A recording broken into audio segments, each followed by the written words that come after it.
Oi, pessoal, tudo bem? Bom, você já se perguntou como será daqui a 6 meses, um ano, à sua frente?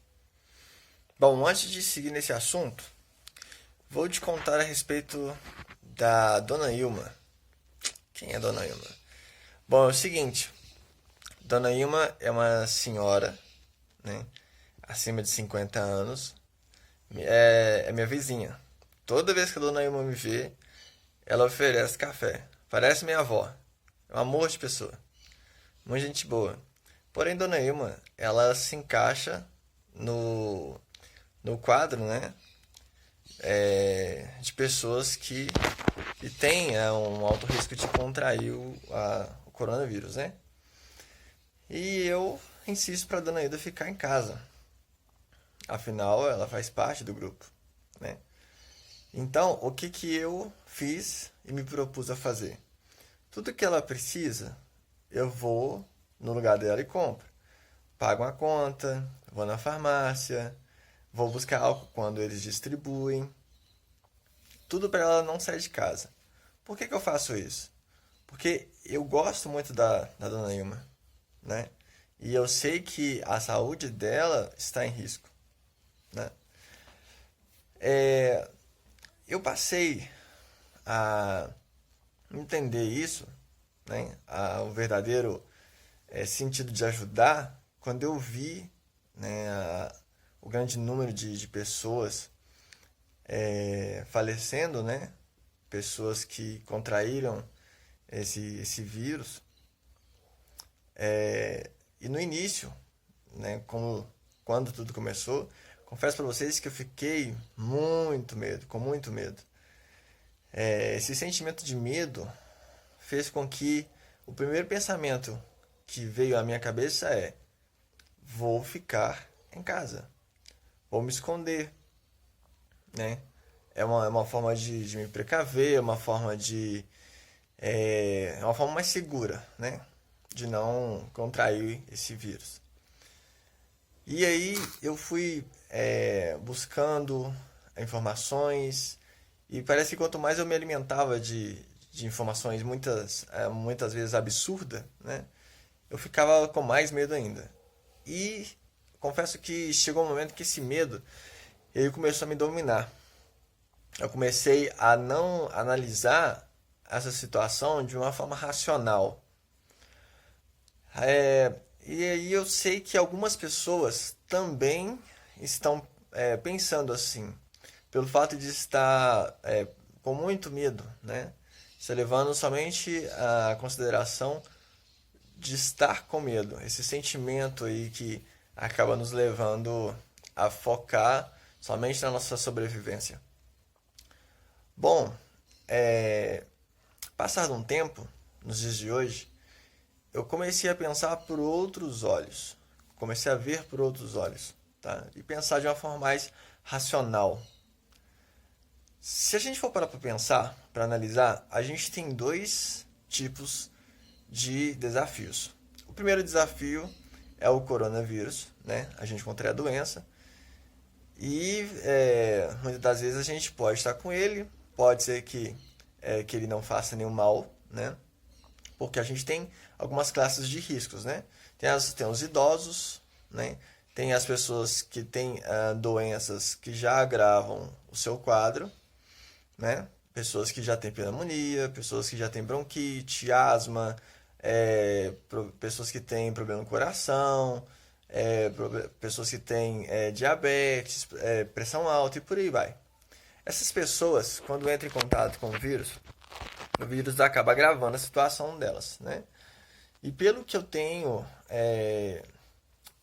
visto, né, profissionais da área da saúde, especialistas em infectologia, porque não basta ser médico, tem que ser especialista em infectologia, que é o caso do vírus, né? Que é uma área específica da medicina. Vendo eles falando, né, a gente entende um pouco mais a respeito, né, de como funciona. E eu cheguei na seguinte conclusão, que a gente tem dois tipos de perigo, de desafios, né? A gente tem o desafio que é o do vírus e o desafio da economia, né? O caos econômico. Porque tem muita gente que está com tanto medo, mas tanto medo, que não está raciocinando aonde o nosso país vai parar se continuar todo mundo em casa. Aí você pode pensar assim, mas esse homem é doido. Ele está querendo que todo mundo saia para a rua e volta ao normal, todo mundo vai morrer. Na realidade, não é todo mundo. As pessoas que estão em quadro de risco, né? Exemplo, os idosos, as pessoas que já têm doenças graves, né? As pessoas que já têm algum tipo de doença que pode ser agravado, essas pessoas têm sim que permanecer em casa, certo? Mas você já parou para pensar como vai ser daqui 6 meses, um ano, que o país todo estiver parado, né? Assim, boa parte do país esteja parado? Já analisou? Hoje, nos dias de hoje, pessoas já não têm mais dinheiro para comprar. Os autônomos, aonde que eles vão conseguir dinheiro?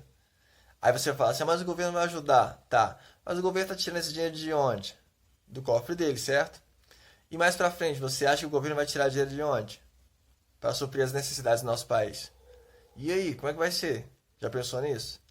Já pensou nisso? Que mais pra frente, muitas e muitas pessoas, até que elas se ergam novamente para fazer a engrenagem girar, né? Porque você sabe, a gente não deve depender do governo para fazer o país girar. Quem gira o país somos nós brasileiros, né? A gente que gira o país, nós somos parte da engrenagem que move o nosso país, né? Então, assim, eu penso. Algumas pessoas vão falar assim: ah, mas você dá mais importância ao dinheiro do que à saúde. De forma alguma. Só que, querendo ou não, pessoas vão morrer. É fato.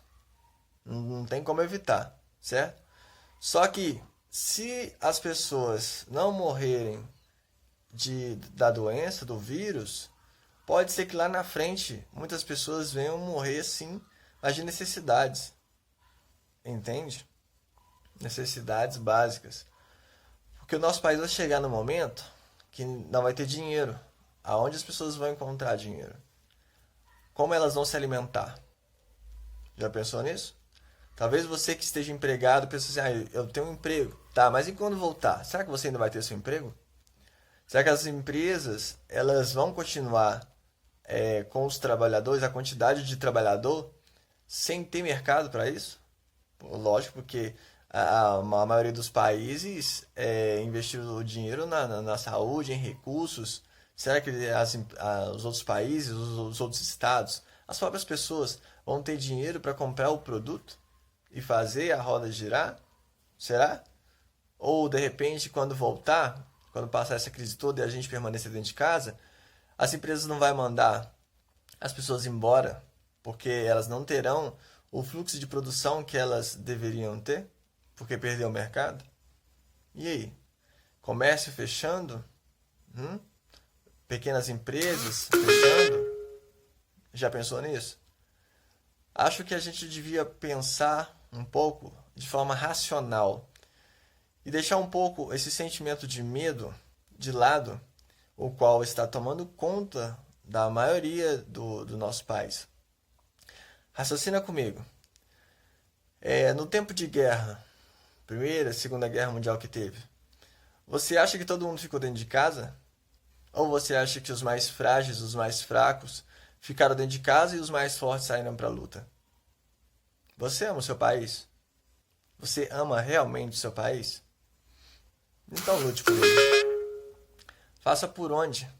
As pessoas que são mais frágeis, os idosos, as pessoas que têm essas doenças que podem ser complicadas, fiquem em casa. Deixe que nós lutamos. Você pode até não perceber, mas essa é uma guerra silenciosa.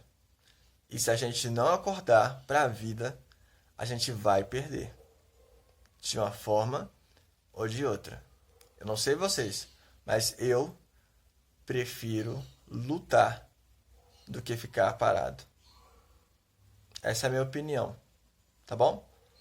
Então, bora mover o Brasil. Bora mover o nosso estado, nossa cidade. A gente precisa disso. Vamos junto. Independente de governo, aqui é Brasil. É por ele que a gente luta. E vocês, idosos, pessoas que têm essas doenças, fiquem em casa. Tomem todos os devidos cuidados. Para que aí deixe com a gente, que a gente corre atrás e luta.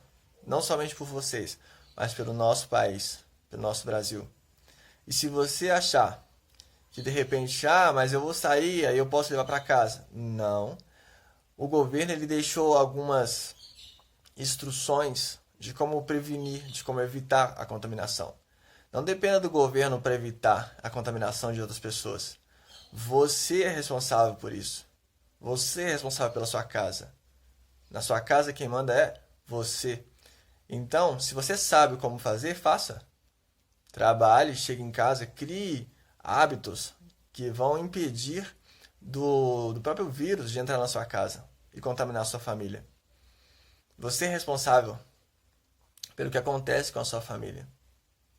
Certo? Não o governo. Toma atitude. É o que falta para o nosso Brasil ir andando. Bora pra guerra. Bora mover o Brasil.